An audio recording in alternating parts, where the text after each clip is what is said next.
Le radis de la méduse. Chapitre 4. Envers et contre les poireaux. Le soleil surprit l'expédition punitive des endives dans la travée des petits pois. 3 éclaireurs armés de tuteurs composaient l'avant-garde. Derrière, à distance raisonnable, suivait le gros de la botte. D'abord, le potiron et son escorte, cordeau à la feuille, puis les 2 prisonniers et leurs gardes munis de filets de palissage. D'autres endives transportaient les tronçons d'un vieux tuyau d'arrosage. Ces derniers, munis de pistons en racines de betterave, permettaient de tirer des giclées de bave d'escargot au-dessus des éclaireurs. Venait ensuite un petit bataillon charriant un arrosoir énorme, clou de l'arsenal et clé de voûte de la stratégie offensive du potiron. Enfin, l'arrière-garde fermait la marche, tenant prêt ses lances-gravillons, dont la trajectoire en cloche était toujours une surprise pour l'ennemi. Le moral des troupes était bon, et chacun progressait à vive allure. Ce qui s'était passé la veille, eh bien, on progressait à vive allure. La fleur au tuyau pour le crottin de cheval. La travée des petits pois défilait rapidement. L'interminable film de forçage était parcouru par un reflet martial. Les poireaux allaient s'en prendre plein la poire grâce à cet arrosoir qui commençait à peser. « Bonne sève, j'aime pas ça. T'es déjà venu, toi, ici ?» demanda une endive lorsque la travée se rétrécit pour pénétrer sous la bâche au semis. « Non, dit l'autre. Les éclaireurs doivent savoir. » Le soleil tapait dur sous la bâche, mais aucune activité n'était décelable sous la surface de la terre, qui se craquelait avec de petits grognements sinistres. Les endives commençaient à suer dru, et il devenait difficile pour elles de ne pas s'asperger avec l'arrosoir. Bon, bien entendu, pour le potiron, cela aurait constitué une forte entorse à la discipline. Mais c'était l'opinion de quelqu'un qui a une grosse peau. Tout à coup, on vit revenir un éclaireur qui agitait les feuilles et vint conciliabuler avec le potiron. Celui-ci s'écria « Dépêchons-nous, ils les ont trouvés !» Et toute la botte se précipita. Oh, l'horrible carnage! Au détour d'un pot en plastique, les corps perdus des vaillants convoyeurs de crottins de cheval qui s'étaient fait lâchement assassiner et dépouiller au péril de leur vie. Il y avait là au moins une dizaine d'endives qui avaient complètement bouilli et qui, maintenant, écrabouillées, séchées, formaient une seule croûte marron sur le sol brûlant, unie à jamais dans le pot à allager. Quelle arme avait donc pu commettre une telle atrocité? Voilà qui dépassait la chlorophylle. Une chose était sûre, l'arrosoir ne valait pas un clou de girofle contre une invention digne d'un promoteur immobilier. « Gardez votre sève froide, » dit le potiron d'une voix blanche. « Nous arrivons à la 2e rangée de semis et cela risque d'être pire. » Mais dans les nervures, la sève n'était pas froide, elle était glacée. Au bout du tuyau, la fleur s'était bien fanée. L'éclaireur susurra. « Dites, si cela ne vous ennuie pas, je ferais bien passer un prisonnier devant pour ouvrir la route.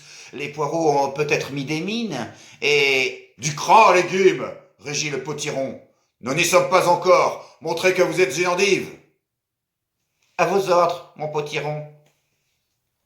L'éclaireur fit crisser ses feuilles et tourna la racine en but à l'opprobre d'un peu toute la botte. Il n'avait pas fait 30 fans qu'il tomba sur un nid de chenilles. Il se fit grignoter en quelques secondes.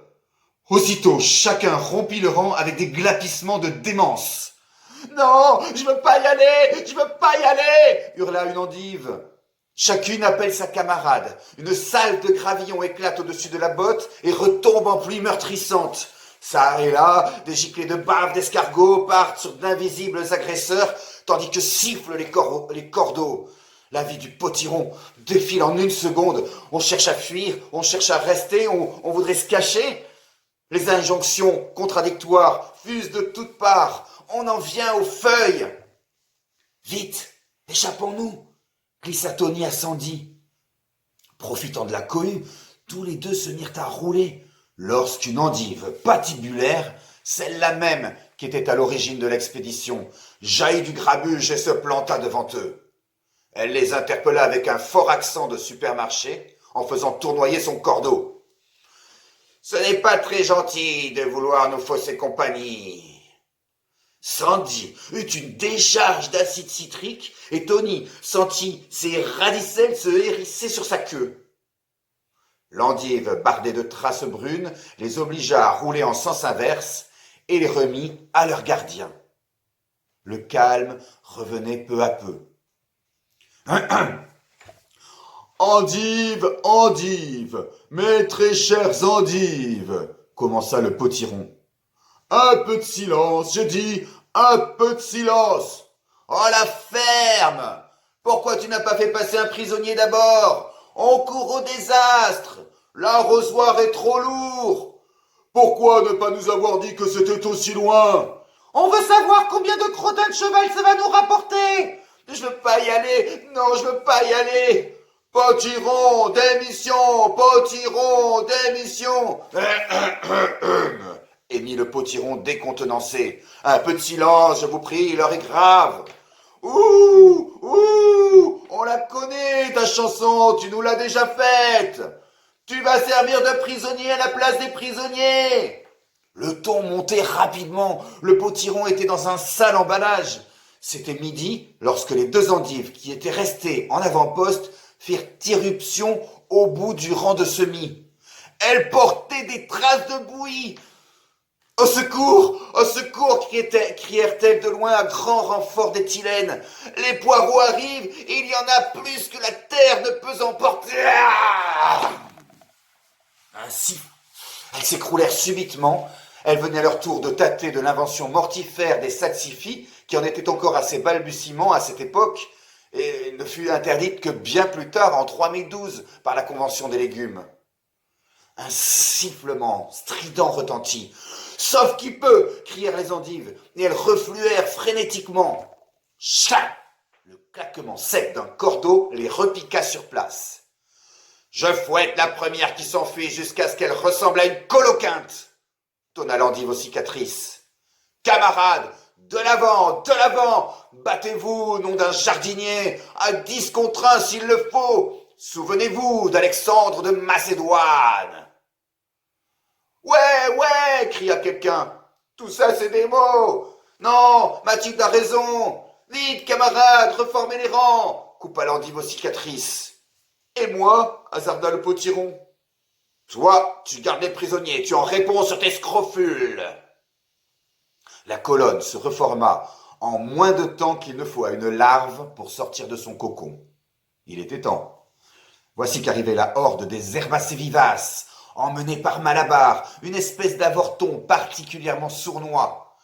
Déjà à l'avant-garde des poireaux s'avançait, poussant une cocotte minute sifflante sur des rondins de tournesol incandescents. Une cabine blindée avait été installée sur la poignée et il en partait comme des rennes qui allaient jusqu'à la soupape. Les endives se sentirent devenir bonnes femmes, d'où les poireaux, ces légumes rustres, mi-vert, mi-blanc, sortait-il cet instrument d'apocalypse.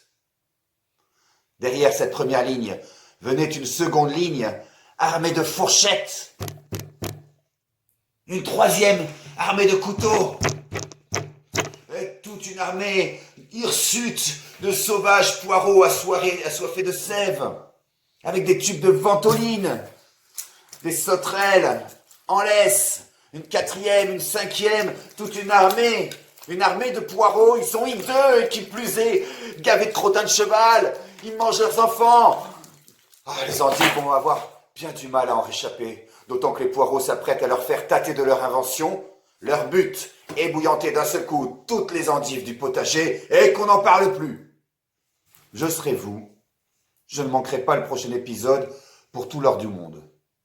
À moins que vous ne puissiez répondre à quelques questions, comme les poireaux parviendront-ils à ébouillanter les endives? Comment? Quel sort sera réservé à Tony et Sandy, eux qui rêvaient de se marier?